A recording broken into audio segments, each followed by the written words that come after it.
Coffee house যে কবিদের একটা বিশাল একটা ব্যাপার, আসলে কবিদের কোনো জায়গাই না সেটা হিসাবে। কফি হাউস আর বিউটি বোর্ডিং এটা রাত্র এবং দিন, যেখানে কবি, সাহিত্যিক, শিল্পী, চলচ্চিত্রকার, রাজনৈতিক ব্যক্তি এক টেবিলে বসে চা খেতেন, সাহিত্যিকরা আসতেন, কবিরা আসতেন। সেই দেয়ালেই হয়তো মিশে আছে বাংলার সংস্কৃতির ঐতিহ্য। কবি শামসুর রহমানের জীবনের প্রথম কবিতা এইখান থেকে প্রকাশ পায়। নেতাজি সুভাষ বসুর মতো লোক এখানে আসতেন। বিউটি বোর্ডিংয়ের এই যে 26 নম্বর রুম, পল্লী কবি জসীমউদ্দিন আসতেন এবং এই রুমে উনি অবস্থান করতেন। আজও ফুরসত পেলেই এখানে ছুটে আসেন সংস্কৃতিপ্রেমী মানুষ, ঘুরে ঘুরে দেখেন ইতিহাসের এই অমূল্য নিদর্শন। বিউটি বোর্ডিংয়ের রেস্টুরেন্ট, এখানে বসে খেয়েছেন অনেক প্রথিতযশা ব্যক্তি। মানে খাবার যেটাই হোক না কেন, সব থেকে বড় বিষয় হচ্ছে যে এখানে বসে খাওয়া। কোথা থেকে আসছেন? আমি আসছি লালবাগ থেকে। লালবাগ থেকে পরিবার নিয়ে আসছেন? পরিবার নিয়ে আসছি, আমার মেয়ে, আমার ওয়াইফ। পাক হানাদার বাহিনীর একটা আক্রোশ ছিল এখানে, বুদ্ধিজীবীদের আনাগোনা ছিল, ওদের আক্রোশবশতই এদের হত্যা করা হয়েছে এখানে।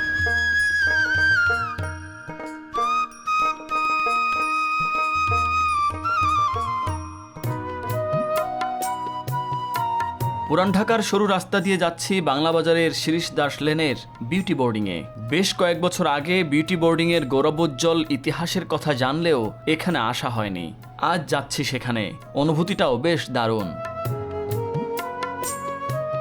সাদামাটা একটি রেস্টুরেন্ট কাম আবাসিক হোটেলকে ঘিরে একসময় সাহিত্য, সংস্কৃতি ও রাজনৈতিক অঙ্গনের রথী মহারথীদের যে বলয় গড়ে উঠেছিল, সেই অতীত গৌরবের সাক্ষী হয়ে আজও দাঁড়িয়ে আছে বিউটি বোর্ডিং। গলিপথ পেরিয়ে অবশেষে আমরা পৌঁছে গেলাম বিউটি বোর্ডিংয়ের ছোট্ট গেটের সামনে। ঝকঝকে সাইনবোর্ডে স্পষ্ট অক্ষরে লেখা বিউটি বোর্ডিং, পাশেই বিশাল একটি প্রবেশদ্বার। মূলত বিউটি বোর্ডিংয়ের গা ঘেঁষে দাঁড়িয়ে আছে পুরনো একটি জমিদার বাড়ি। দেশের অন্যান্য জমিদার বাড়ির মতোই এই ভবনটিরও এখন বেহাল দশা। বর্তমানে এটি পুলিশ সদস্যরা ব্যবহার করছেন। এটি জমিদার সুধীর চন্দ্র দাসের প্রাসাদ। বিউটি বোর্ডিংয়ের ইতিহাসের সঙ্গেও এই জমিদার বাড়ির রয়েছে গভীর সম্পর্ক।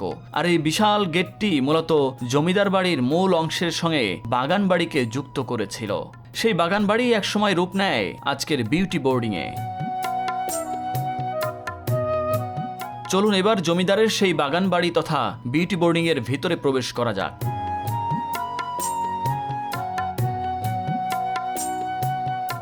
পুরান ঢাকার অলিগলি পেরিয়ে আপনি যদি একটি সুন্দর জায়গা খুঁজতে চান, যেখানে কবি, সাহিত্যিক, শিল্পী, চলচ্চিত্রকার, রাজনৈতিক ব্যক্তি এক টেবিলে বসে চা খেতেন, খাওয়া দাওয়া করতেন, আড্ডা দিতেন, তাহলে আপনাকে আসতে হবে এই যে বিউটি বোর্ডিংয়ে। ঐতিহাসিকভাবে এর অবস্থান রয়েছে।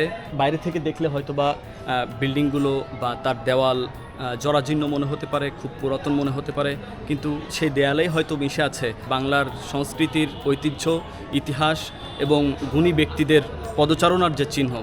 সেই দেয়ালে কান পাতলে হয়তো বা এখনও সেটি শোনা যেতে পারে।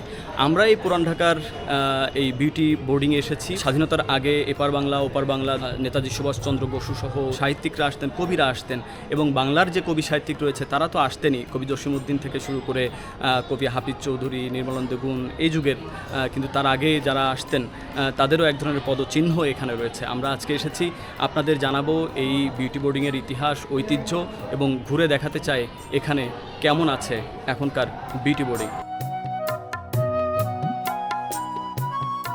সবুজ বৃক্ষরাজিতে ঘেরা নীরব নিস্তব্ধ এক ভবন। ভেতরে প্রবেশ করতেই মনটা ভরে গেল।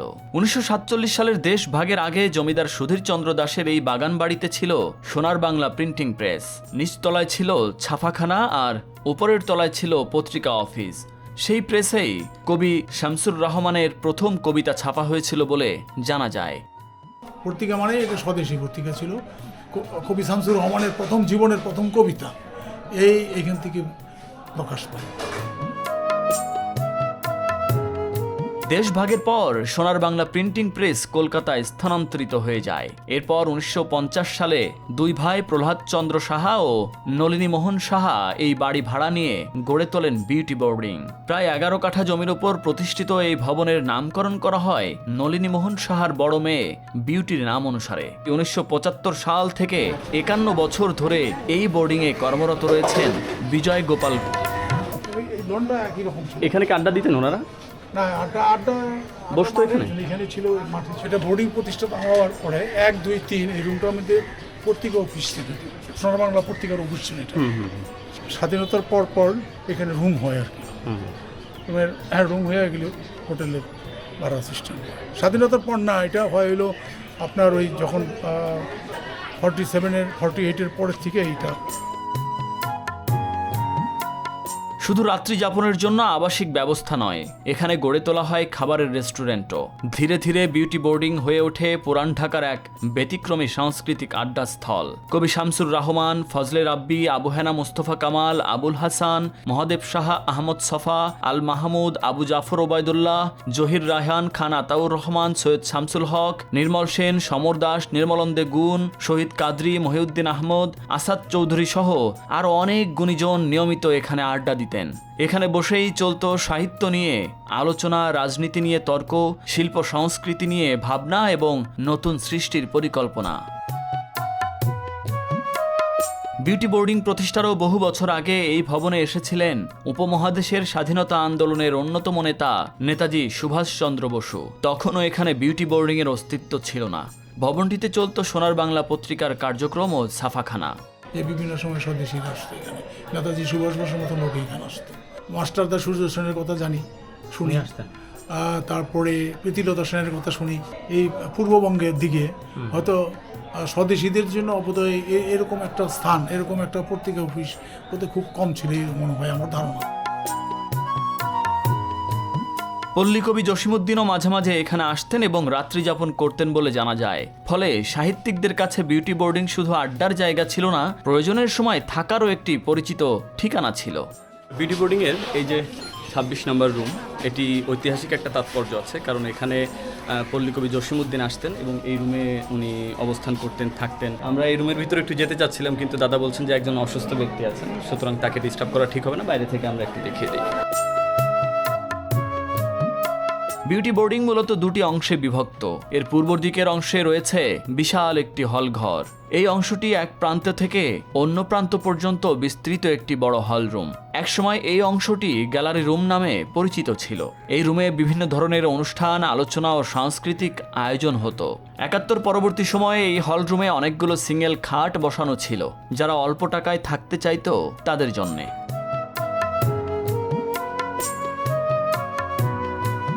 এবার পুরনো সিঁড়ি বেয়ে দোতলায় উঠে এলাম। লম্বা বারান্দা ধরে পুরো দোতলার অংশটি ঘুরে দেখা যায়। এই বারান্দা, এই কক্ষগুলো একসময় কত গুণী মানুষের পদচারণায় মুখর ছিল, অথচ আজ চারপাশে কেমন এক শূন্যতা আর নীরবতা।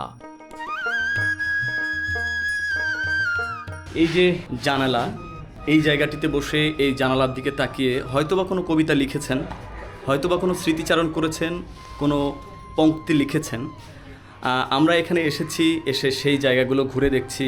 কবি হাফিজ চৌধুরী, পল্লীকবি জসিমউদ্দিন, এরকম অনেক কবি সাহিত্যিকরা এই বিউটি বোর্ডিংয়ের বারান্দায় ঘুরেছেন, ঠিক এই জায়গায় থেকেছেন, হয়তোবা এখানে এসে স্মৃতিচারণ করেছেন, কবিতা লিখেছেন। আমরা সেই জায়গায় এসে এখন তাদের স্মরণ করছি এবং তাদের যে কবিতাগুলো আমরা পড়েছি, হয়তোবা তার মধ্যে কোনো একটি এখানে কোনো এক রুমে বসে তারা লিখেছেন। আমরা এখন এসে সেই জায়গা দিয়ে যখন হাঁটছি, এরকম রুমের ভিতরে যখন এসে তাদের কথা ভাবছি, তখন নিশ্চয়ই মনে হয় যে এই ঐতিহাসিক স্থাপনা আরও যুগের পর যুগ থাক এবং পরবর্তী প্রজন্মগুলোও যেন নিশ্চয়ই এই জায়গাগুলোতে এসে তাদেরকে স্মৃতিচারণ করেন। মানুষগুলো চলে গেছেন, সময়ও বদলে গেছে, কিন্তু তাদের স্মৃতিগুলো যেন আজও নীরবে হেঁটে বেড়ায় এই বারান্দা জুড়ে।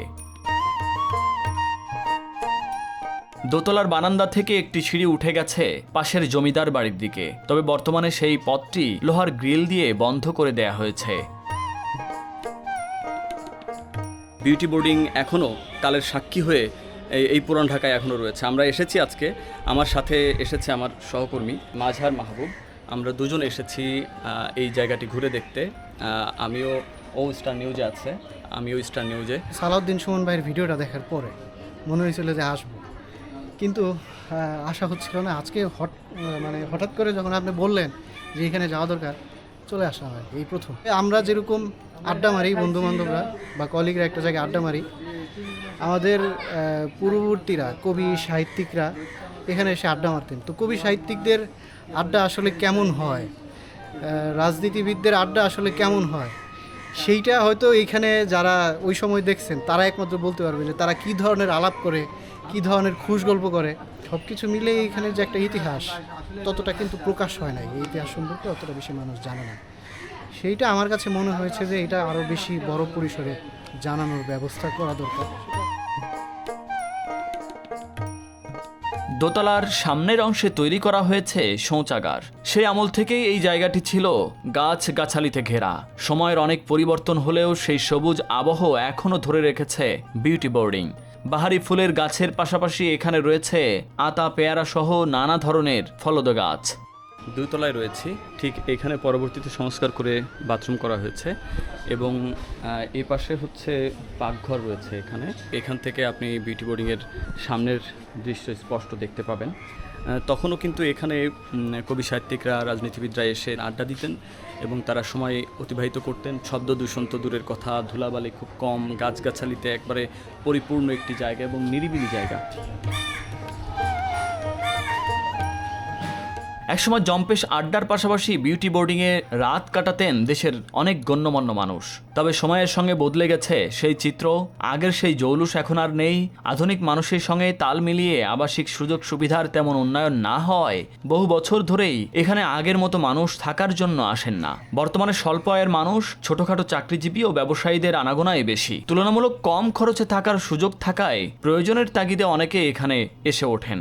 বর্তমানে প্রায় 400 থেকে 800 টাকার মধ্যে বিভিন্ন কক্ষ ভাড়া পাওয়া যায়। রুমের ভাড়া তো আসলে কম এখন, তারপরে তো কাস্টমার নাই এখন। মানে আমাদের এরকম অবস্থা যে একটা কাস্টমার আসলে আমার রুম ভাড়া যদি মনে করেন 800 টাকাতে, সে যদি 500 টাকা দেয় তাও রাখতে চাই। মানে এরকমও সময় যাচ্ছে আমাদের নীল। ভবনের দেয়ালে 71-এর শহীদদের নামের তালিকা টাঙিয়ে রাখা হয়েছে। 71-এ প্রহ্লাদ সাহার হত্যাকাণ্ডের পর তার স্ত্রী প্রতিভা সাহা, 2 সন্তান তারক সাহা ও সমর সাহাকে নিয়ে ভারতে চলে যান।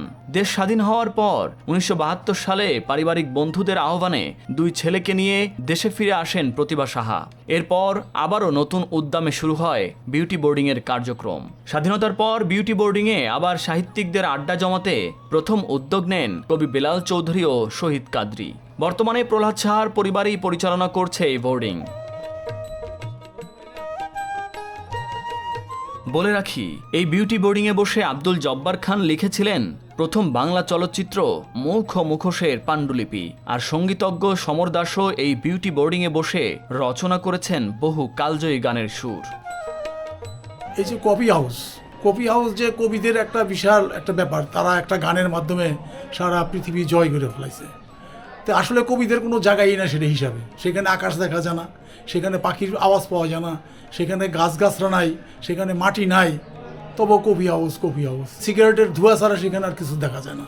এখানে এই কিছু ডেকোরেশন করে সুন্দর করে রাখছে, কিন্তু তারা সেটা প্রচার করতে পারছে। তো আমাদের এখানে এত কবি আসছে, এত সাংবাদিক আসছে, কেউ এই বোর্ডিংটাকে এই কফি হাউসের মতন এত সুন্দর করে প্রচার করার জন্য সেইভাবে মনে করেন আমরা প্রতিষ্ঠা করতে পারি না।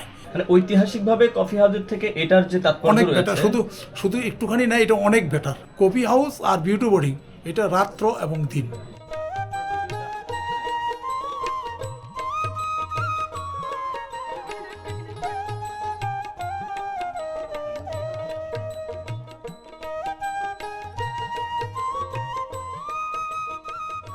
আজও ফুসরত পেলেই এখানে ছুটে আসেন সংস্কৃতিপ্রেমী মানুষ।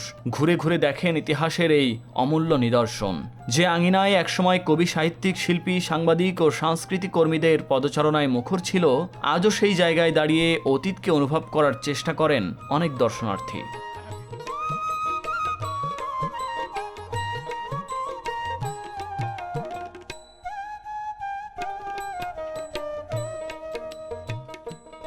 এই বিউটি বোর্ডিংয়ে অনেকে এখন আসেন ঘুরতে, পরিবারকে সাথে নিয়ে ছোট প্রজন্মকে দেখাতে আসেন। সেরকম একজন ব্যক্তির সঙ্গে আমরা একটু কথা বলতে চাই। দাদা, কোথা থেকে আসছেন? আমি আসছি লালবাগ থেকে। লালবাগ থেকে পরিবার নিয়ে আসছেন? পরিবার নিয়ে আসছি, আমার মেয়ে, আমার ওয়াইফ। আচ্ছা, কারণ আমি আজকে ফার্স্ট টাইম আসছি এখানে। আচ্ছা। আমি আসলে ভিডিও দেখে আসছি, ঢাকায় অনেক দিন যাবতেই থাকি, কিন্তু আমার আসা হয় নাই। এসে খুব ভালো লাগতেছে আর কি। পাক হানাদার বাহিনীর একটা আক্রোশ ছিল এখানে, বুদ্ধিজীবীদের আনাগোনা ছিল, ওদের আক্রোশবশতই এদের হত্যা করা হয়েছে এখানে। এখন মুক্তিযুদ্ধ মন্ত্রণালয় যদি এখানে পূর্ণ সংস্কারের ব্যবস্থা করে, সরকার চোখ দেয়, বলে না এটা পূর্ণ সংস্কার করা হবে, তাহলে আমাদের জন্য ভালো হতো, আমাদের পরবর্তী প্রজন্ম আরও কিছু দেখতে পারতো, শিখতে পারতো।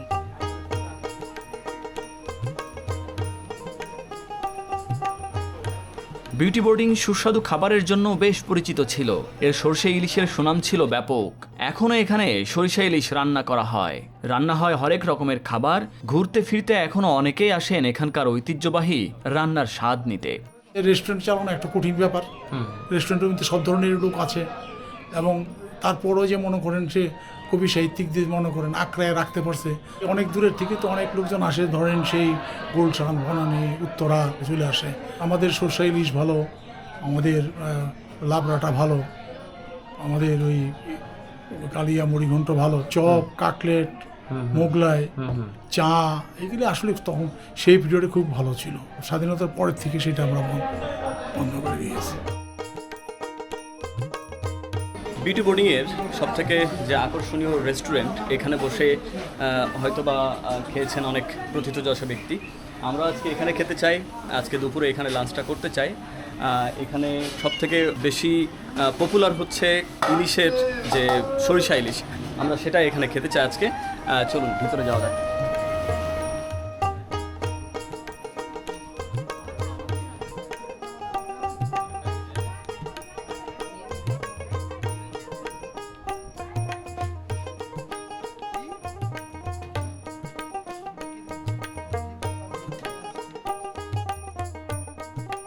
হলো চিংড়ি মাছের ভর্তা, লটকা মাছের ভর্তা। চিংড়ি দেন। মানে খাবার যেটাই হোক না কেন, সব থেকে বড় বিষয় হচ্ছে যে এখানে বসে খাওয়া।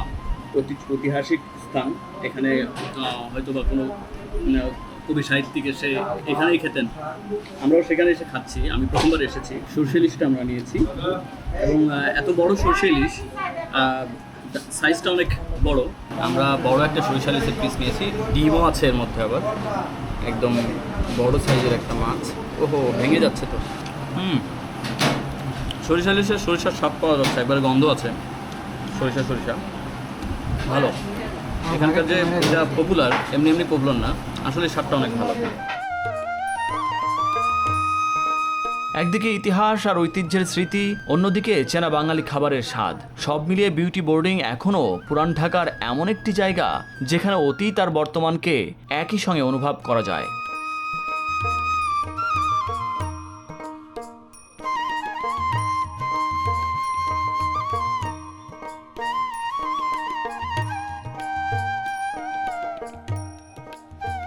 দিন যায়, রাত আসে, সময়ের স্রোতে ইতিহাসেরও বয়স বাড়ে।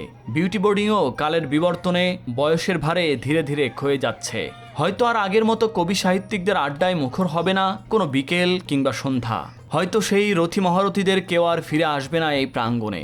তবু তাদের স্মৃতি, সৃষ্টিশীলতা আর গৌরবের ইতিহাস বুকে ধারণ করে কালের সাক্ষী হয়ে বিউটি বোর্ডিং টিকে থাকুক বহু বছর, যুগের পর যুগ, এটাই প্রত্যাশা।